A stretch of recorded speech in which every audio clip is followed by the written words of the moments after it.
Hello student, আমরা এই ভিডিওতে দেখো যেটা পড়ব সেটা হলো জুল থমসন কুলিং। এগুলো আমাদের ইউনিভার্সিটির সব কোশ্চেন। আগের দিন আমি এখানে শেষ করেছিলাম, আর আজকে 14 নম্বর লেকচার থার্মোডাইনামিক্সে। দেখো ফার্স্টে আমরা এই কোশ্চেনটাকে নিয়ে আলোচনা করছি। Write down the difference between cooling due to an irreversible adiabatic expansion of a gas and Joule Thomson cooling। এটা আমাদের দেখো ইউনিভার্সিটির কোশ্চেন অবশ্যই নিয়েছি আমি এখানে। ডিফারেন্ট ইউনিভার্সিটিতে এই কোশ্চেনগুলো দেয়। হ্যাঁ, তো joule Thomson cooling versus adiabatic cooling, এদের পার্থক্যটা আমাদের পড়তে হবে। তো এখানে joule Thomson cooling versus adiabatic cooling এর নামে একটা ডিফারেন্স এখানে লিখেছি। কিরকম? যে ফার্স্টেরটা কি লিখছি? ফার্স্টেরটা লিখছি যে internal energy decreases during the work done against intermolecular force of attraction for expansion and gas cool down। অর্থাৎ জুল থমসনে কি হয় যে ইন্টারনাল এনার্জি যেটা ডিক্রিজ করে during the work done against intermolecular force of attraction. অর্থাৎ মলিকুলগুলো কি হয়, joule Thomson cooling এ কি যেটা হয় যে এটা একটা ভ্যাকুয়াম ছিল, এখান থেকে যখন এই ভ্যাকুয়ামের মধ্যে এখান থেকে গ্যাসগুলো এখান থেকে গ্যাসগুলো এদিকে যায়, তখন তার ইন্টারমলিকুলার ফোর্স অফ অ্যাট্রাকশন সেটা কি হয় যে against intermolecular force of attraction গ্যাসটা এক্সপান্ড হয়, তাহলে তার ইন্টারনাল এনার্জি ডিক্রিজ করে। অর্থাৎ আমরা ইন্টারনাল প্রেশারের যে ব্যাপারটা বলেছিলাম সেটা, যে internal energy decrease during the work done against intermolecular force of attraction for the expansion of the gas। and adiabatic এ কি হয়, adiabatic যেটা হলো যে হিট অ্যাবজর্ব করলো না কিন্তু কেউ একটা কাজ করলো, adiabatic cooling internal energy lost হয়। অর্থাৎ সেখানে কি ছিল, adiabatic-এ আমরা জানি dq equal to de plus pdv from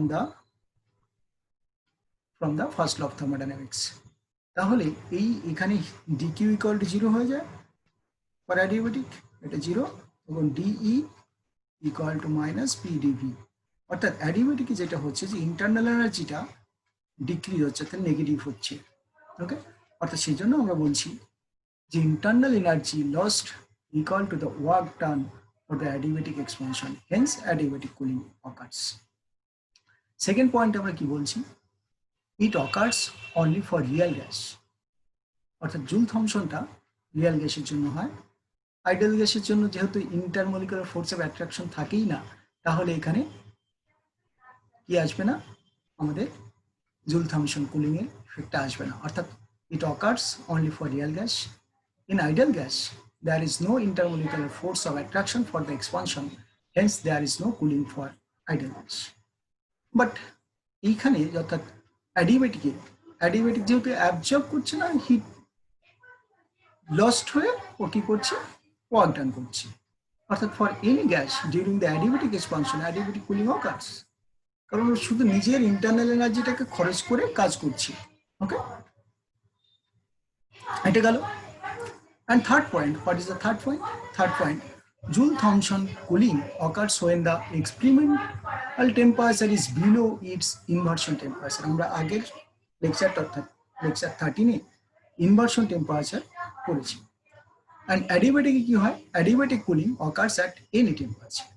ওকে, অর্থাৎ এই তিনটে আমাদের যে প্রবলেম, অর্থাৎ তিনটে ডিফারেন্সিয়েশন, এটা আমাদের এক্সামে আসে, 3 নম্বর দেয় বা 2 নম্বর দেয়। ওকে, তারপরে কোশ্চেন কি আছে, জুল থমসন কোএফিসিয়েন্ট অর্থাৎ mu JT equal to V by CP, অর্থাৎ heat capacity at constant pressure, and alpha মানে আমাদের expansion coefficient into T minus 1, এটা আমাদের দেখাতে বলেছে, শো দ্যাট দিস। তাহলে আমাদের ফার্স্ট কি, যে আমাদের know from the Joule Thomson coefficient mu JT equal to minus 1 by Cp del A is del P at T। and from thermodynamic equation of state is thermodynamic equation of state এর আগেরটা আমরা বলেছি, আগের লেকচারটা বলেছি যে del H del P at T equal to V minus T del V del T at P, এটা আমরা ধরে নিতে পারি এখানে। ওকে, এটা আমাদের কখনো প্রুফ দেয়, তো প্রুফ করলে হল 2 নম্বর দেবে, অথবা এইগুলো যখন আমাদের প্রুফ করতে হবে তখন আমরা এটা ধরে নিতে পারি, কোনো প্রবলেম নেই। অর্থাৎ del H del P at T equal to V minus T del V del T at P. Now replacing mu J is a del H এইখানটায় del H del P at T equal to this, এখানে আমরা replace করে পেলাম। তাহলে এই replace করে আমরা এইটুকু যখন বসিয়ে দিলাম, তারপর কি again we know the alpha equal to 1 by V del V del T at P, এটা আমাদের ভলিউম এক্সপানশন কোএফিসিয়েন্ট। ওকে, তাহলে আমরা বসিয়ে দিয়ে কি পেলাম যে del V del T at P এই জায়গাটা আলফা ভি ধরে বসালাম, অর্থাৎ আমরা খুব সহজেই mu J T equal to V by Cp into alpha T minus 1 এটা প্রুফ করতে পারলাম। এখান থেকে ভিটাকে কমন নিয়ে নিলাম। ওকে, এবারে আমাদের কোশ্চেন করেছে set up with proper argument, অর্থাৎ একটা সেট আপ করতে বলেছে, set up proper argument the thermodynamic equation of state, thermodynamic equation of state, thermodynamic equation of state for a gas that follows Joule's law by integrating the differential equation obtained so that at constant volume the pressure is proportional to the absolute temperature for such a gas. তাহলে আমরা এখান থেকে কি বুঝলাম, একটা set up করতে বলছি thermodynamic equation of state by integrating the differential equation নিতে হবে so that the constant volume pressure is proportional to the absolute temperature of such gas. আমরা তো এই ইকুয়েশনটা জানি, PV equal to nRT for ideal gas, এটা আমরা জানি, এটা আমরা সহজে ধরে নিতে পারি।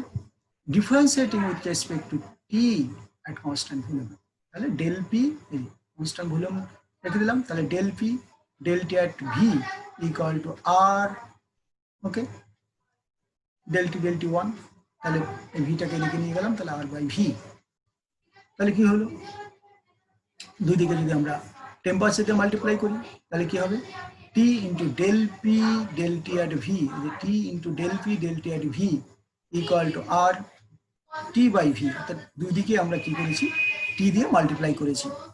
আবার RT by V মানে হলো কি, এটা কি বসিয়ে দিলাম, এটা ইকুয়াল টু 0 হয়ে গেল, এটা যদি ওইদিকে নিয়ে আসি এখানে 0 হয়ে গেল। এগেন জুলস ল কি বলে, del E del T at V equal to 0, অর্থাৎ এই যে ইন্টারনাল প্রেসার যেটা ছিল, অর্থাৎ যে internal energy is only function of temperature, এই কথাটা আমরা অনেকবার বলেছি। তো আমরা কি বলতে পারি, del E del V at T equal to 0, এই ভ্যালুটা আমরা জানি। অর্থাৎ আবার from the equation of state আমরা কি জানি, del E del V at T, এটা মানেই তো আমাদের কি এই ব্যাপারটা, এটা ইকুয়াল টু এটা বসাতে পারি।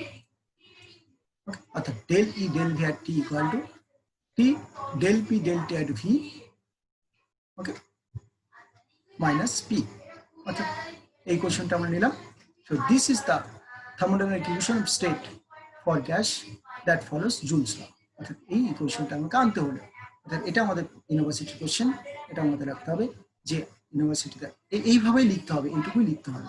ওকে, এবার আমরা দেখছি দ্য গ্যাস ল, দেখো দ্য গ্যাস ফলোস জুলস ল, এটা ইকুয়াল টু 0 হবে যদি আইডিয়াল গ্যাস হয়। তাহলে এখান থেকে আমরা এটাকে আমরা কি করবো, এবারে এটাকে ওইদিকে নিয়ে যাব, অর্থাৎ কি করলাম, del P by P, এটা ওইদিকে নিলাম, del T by হবে। এবার আমরা যদি এটাকে